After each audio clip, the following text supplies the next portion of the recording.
Hello and welcome to episode 3 of Let's Play Planet Coaster Globe Explorer here on Theme Park Worldwide, and we're going straight in and building another attraction at the start of this episode, and you can see me working on that now. It's going to be a vintage cars ride.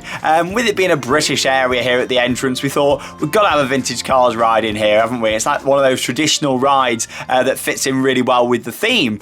So as you can see, I've just put the layout in for that. It does change ever so slightly in just a moment as I start to work on the terrain just around there. But yeah, throughout this episode we're going to be working on this entrance street, and the reason I've gone in and put the vintage cars ride in first and just done a little bit of the layout there for the train as well was just to give me an idea on how much space I've got for the left side of buildings that's going to go between the path that you can see on the left there and the track for the vintage cars. As always, thanks for your feedback on the comments from the last episode. I do love reading through them, looking at all your suggestions. And yeah, keep them coming in. I do really appreciate it. So yeah, it's going to be a lot of buildings in this episode. I know there's quite a few of you now who've asked when am I going to build my first roller coaster in this park, and the answer to that is in the next episode. So the whole plan with this, I mean, I've done it a bit different this park. I don't normally go in and build the entrance first. I mean, that's normally something that I come back to, but with this being on its own little island, and with it being a much bigger project, I thought I'm actually going to start with the entrance. Like when I did Volcano Springs, for example, I didn't start building the entrance at all. I kind of started over in the Wild West themed area and then worked over. That's because really at the time I wasn't too sure exactly on how I wanted the entrance to be, whereas with this I've had the vision in my head for a long time, and here we go, starting on what's going to be a shop just here.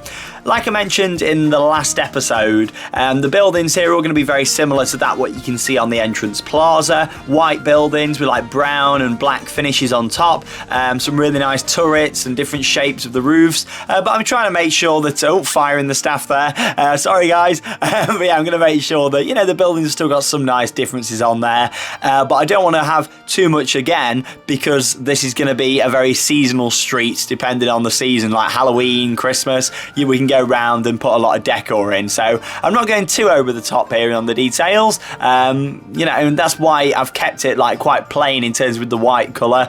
I think it fits in with the older style British buildings that I'm going for, and B, it's just nice to add extra stuff on top of for different events and things. But yeah, you can see this is going to be a big shop here on the left hand side, going to be a few different restaurants, facilities, all that kind of stuff, of course.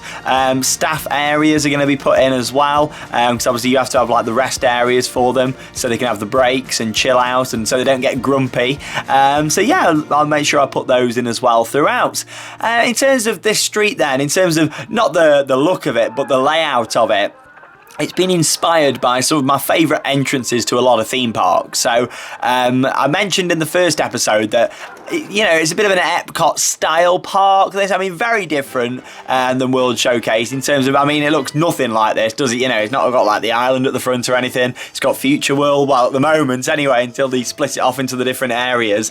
But yeah, it's been inspired by Epcot with the lake and having the countries around it.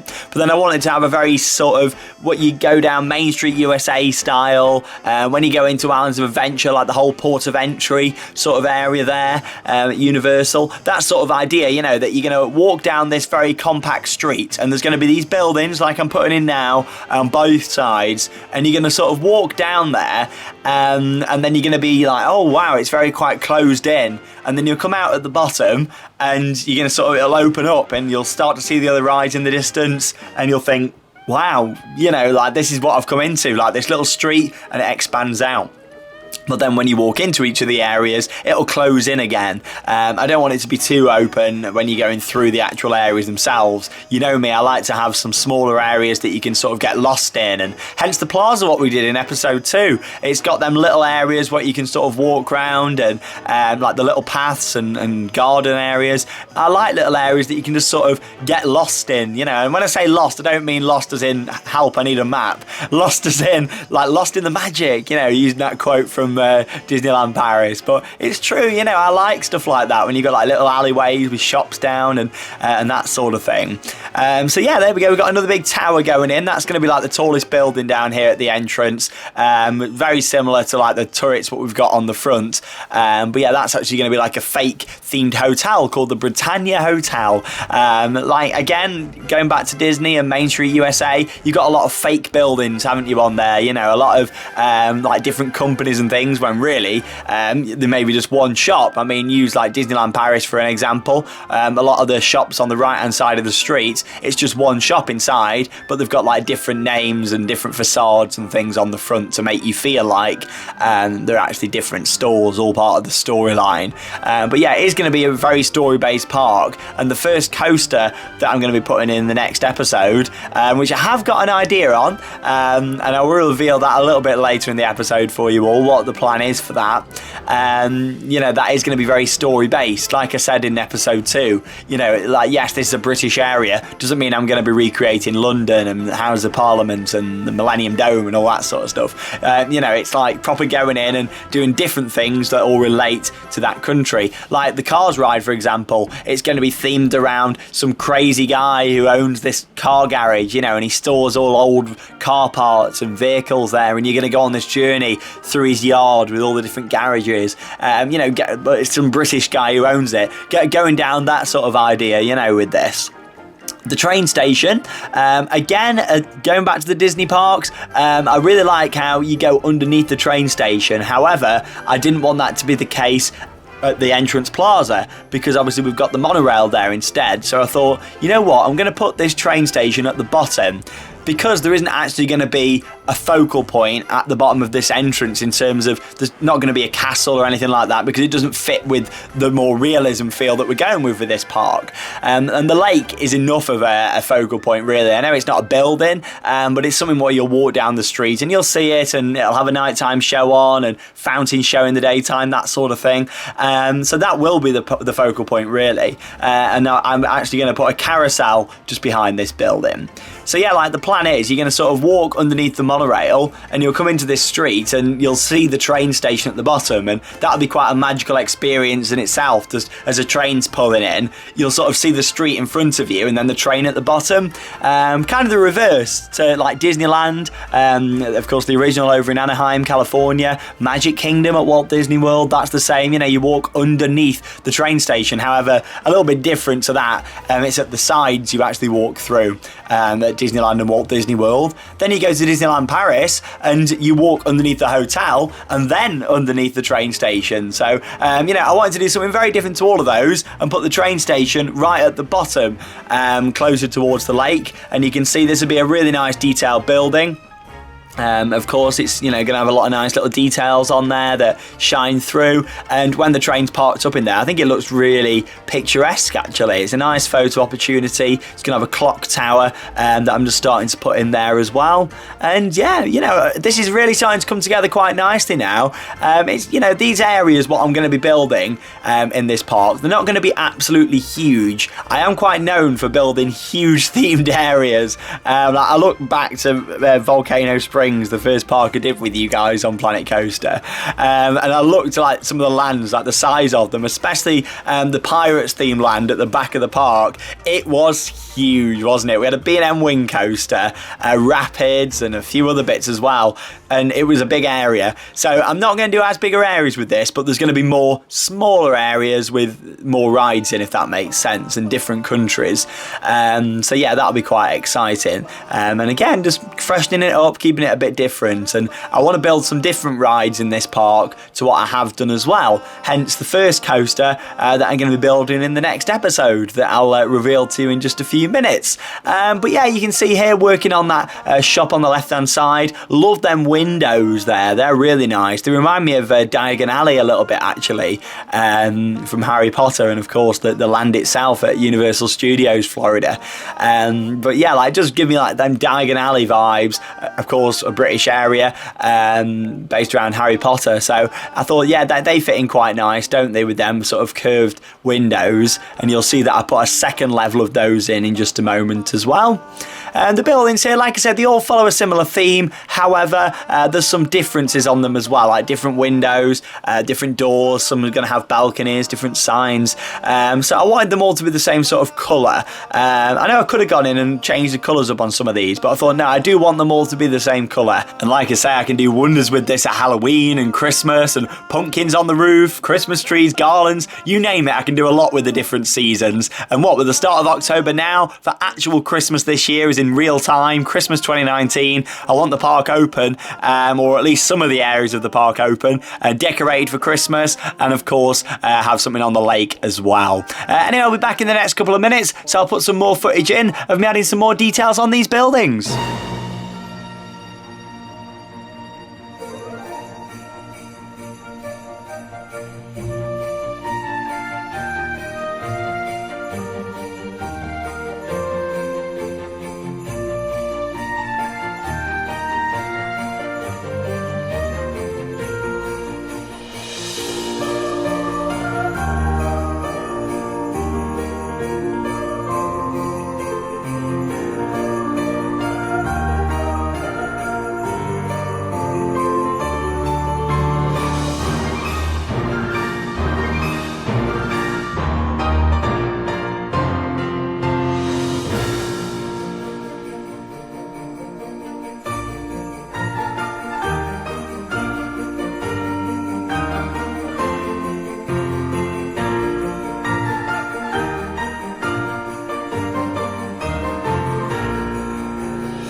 Different doors, windows and various other details being added onto the buildings on the left hand side here of the entrance. It's looking really nice. I'm quite pleased with it actually so far. What I really like about this as well is just how closed in it's going to feel. When you're standing there at guest level, you're going to walk down here and it just feels really nice and closed in. Lots going on, lots of like sound effects, and you can have actors and stuff all walking around here, entertainers. It'll just have a really nice feel to it. This grand British street that you're walking down, like old school Britain, you know, like if you go to some of the older places in this country that have still got some really nice old buildings and like all the like wooden panels and stuff. I really like that style, and I'm pleased with how it's all come together here. Balconies going in on the Britannia Hotel just there. You can see it's got like a rooftop viewing area up there as well. That can be like all the management offices up there. I'll have my office just up there like looking out over the park or something. But there you go. Starting to work on the buildings on the right hand side just here now. So I want this to be a seating area that guests can actually access up here. So as you can see, I've just put some steps in and raised up the path just so you can get up to the top there as well. Normally I might do something like that for a decorative purpose, but this one I actually want to function. And again, Disney do that. You know, a lot of the buildings, it is all forced perspective. And, you know, you look high up on some of the buildings, like down Main Street, for example, they've got like little balconies with like little seats on and stuff. But if you were actually up there at that height, you probably wouldn't be able to sit on them because they're all a little bit smaller, because to make the buildings look a lot higher. You know, it's the same sort of thing what they do with the castle, really. You know, some of the turrets that are really high up, the windows are tiny on them, and obviously the lower down they are, the windows are bigger to give it that forced perspective, that feel that it's a lot bigger than it actually is. So but yeah, with this it's all sort of real scale. Guests are going to be able to walk up the steps there, they're going to be able to get the food at the bottom, sit on that balcony and look out over the British street. But I'm getting a bit fed up with just saying the entrance street or the British street. What name? This is the first suggestion, here we go. So what name should we go for this entrance street? Bear in mind I am going to be wanting a name for the park. However, you know, get thinking of those, but don't comment them just yet, because I'm going to ask for those specifically in a few episodes time. Once you've got more of an idea for the park, I still think, you know, you should never really name something until you see exactly what the park is going to look like, because Globe Explorer is just like the project name for this, and you can see it down the bottom left corner. But yeah, like what I'm expecting with this, you know, is something a bit different with the name, and same for this entrance street as well. Of course, it's got to sound British, British, but what do you think? I mean, I was sort of playing with the idea of like British Boulevard, but then I thought Boulevard, does that sound a bit like too American? Like, get your suggestions coming in. You guys are fantastic when it comes to naming rides, areas, parks, whatever it is. You guys have been awesome with it, so I can't wait. So I'm really excited to read all of your different suggestions. Like I said in the last episode, it was out in Florida, still out there at the moment as you're watching this, so go and see all of our different live updates on our social media. And just wanted to say, actually, go and make sure you check out all the different pages. Of course, we've got the Facebook page for Theme Park Worldwide, the Twitter as well, and also Instagram, so you can just search Theme Park Worldwide and find those nice and easy. If you want to see what I get up to a little bit away from the theme parks, I have got my own Instagram account away from Theme Park Worldwide as well. It's just at Sean Sandbrook, and you can find that as well over on Instagram, and it's linked from the Theme Park Worldwide account, so you can see that just there. So make sure you go and give me a follow on Instagram. But yeah, it's really looking good this now. This is going to be a sweet shop just here on the right hand side, so you'll sort of walk in, tempt everybody in to go and buy the sweets from this shop. It's going to be very old school, like, have you ever been to like Mr. Sims' old sweet shop? This is like a big shout out for him now. Like Mr. Sims here in the UK, they do some it's really nice because you go in, they've got all like the sweets in like the glass jars and stuff on like brown wooden shelves. I love that. And that's the sort of thing what I'm trying to do here, well, that's a nice like aerial overview looking at the park. But yeah, that's what I want with the sweet shop. You'll sort of go in, all the jars, and a bit like, have you seen like Willy Wonka, in the Chocolate Factory, or the like the newer versions like Charlie and the Chocolate Factory. But I do prefer like the originals. They are classics. But yeah, like that sort of feel, like that magical feel like of going into the sweet shop. That's what I do with this, and everything will have a story, a meaning why it's there. Some more doors going on there. Of course, you won't be able to open those, they're not functioning, but you have got the big open ways next to it that'll lead out onto the balcony. Loving the train station. That's probably my favourite thing what I've done so far down there at the entrance, actually. I think as an overall package it looks great, but the train station I just think is a really nice focal point. Instead of, having a castle or something at the bottom, I mean, it's all been done before, hasn't it? It's nice just to have the train station as the focal point, because I can't really think of a park where that is the case at the end of an entrance street. I know the Disney parks aren't, because obviously they're at the end, like earlier on, like straight through the turnstile sort of thing, not at the bottom of the street. But yeah, I really like it. I think it's coming on nicely, and as always, give me some feedback. Benches going in, lots of bench action. Yeah, if you don't know what that's a reference to, check out my Europa Park vlogs. But yeah, the benches are going in, got some nice lights there. Using a combination actually of different packs here, in terms of what you can buy, like the different scenery packs that were extra charge from Planet Coaster. The vintage pack, like these are vintage bins. I think they could be vintage benches actually that I'm using here as well, but definitely the lights, they're vintage. All this stuff, it fits with it, doesn't it? Vintage Britain, our history and stuff. It all just goes in quite nicely. Putting some different benches up the top there. I think they're from the like the fantasy pack actually. But again, it's using whatever from different packs. Just because it says fantasy on it doesn't mean it has to be in a fantasy area. I put them high chairs in the back there and thought, no, click the undo button quick. I don't like them. But I did like these umbrellas on the top, so putting the brollies up just under there. But like I say, as we change the street seasonally, we can remove some of those. Some random bits of stuff going in now. As always, I'll be coming back to this area. It's not finished, but I just want to put, more little details in at some point in the future. But I'm quite happy with how this looks now. Like I say, in the next episode, we're going to start building the first coaster. And what is it going to be? It's going to be a Mack roller coaster, and it's going to be a family spinning coaster from Mack Rides. And that's going to be on the right-hand side of the streets. And it's going to have, like, a medieval style feel to that. Now, like I said, with these buildings, they're not like supposed to be medieval really, but they're supposed to look a bit old school, like the wooden sort of effects and stuff on there. But yeah, we're going full on with this castle, and it's going to be like this castle that could maybe the storyline of it could be it's a castle in Scotland or something. I mean, the whole area, it's the United Kingdom, this entrance area. It's not England, it is the United Kingdom. So it could be like a Scottish castle, maybe, or it could be a British castle or a Welsh castle, and it all sort of fits in with it. But yeah, think of your storylines for this one for the next episode. But yeah, it's going to be a max spinning coaster around a castle. It is going to be an outdoor coaster, but I'm thinking the station building in a castle itself, and then we'll sort of put some nice scenery in all around the back. It's going to be of the buildings on the right hand side that I'm working on now, actually. So it'll head all around the back there and yeah, towards the lake, but not into the lake, because there's going to be some other coasters what I'm really going to utilise the lake with. Just adding some more details there now, lights on the front, the little bits of metal rings where you can tie your horse up to, all that sort of stuff. Like I say, all the old school things that will really make it quite nice. And we've got all the different signs there as well, ready to put things on. You see there, I was having a little test with some of the lights, what we can use for different events.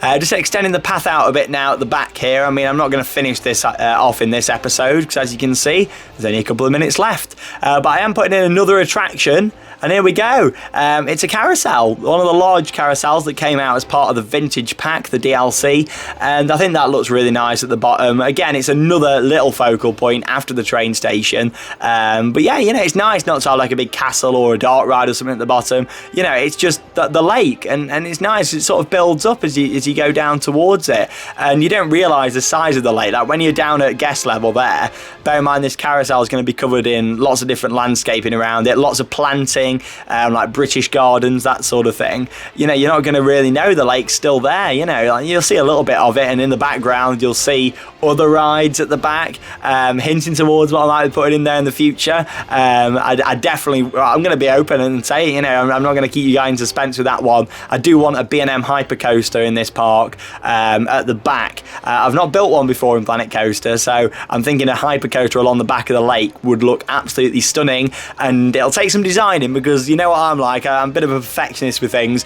Like I want the different like camel hills will have to like work out with the entrance building so it doesn't ruin the sight lines, and really think about that. A bit like what Port Ventura did with Shambhala. They did have to really think about how it looks, as it could have been terrible that putting it on top of Dragon Khan, but they pulled it off. There we go. Thank you for joining me in episode 3 of Let's Play Planet Coaster Globe Explorer here on Theme Park Worldwide. And I'll be back next week with another episode, and we're going to build a Mack Ride spinning roller coaster. So come and join me for that one. I'm looking forward to sharing it as always, and I look forward to reading your comments down below. I'm Sean Sandbrook. Thanks for watching Theme Park Worldwide, and that means it's time to cue those credits. See you next week.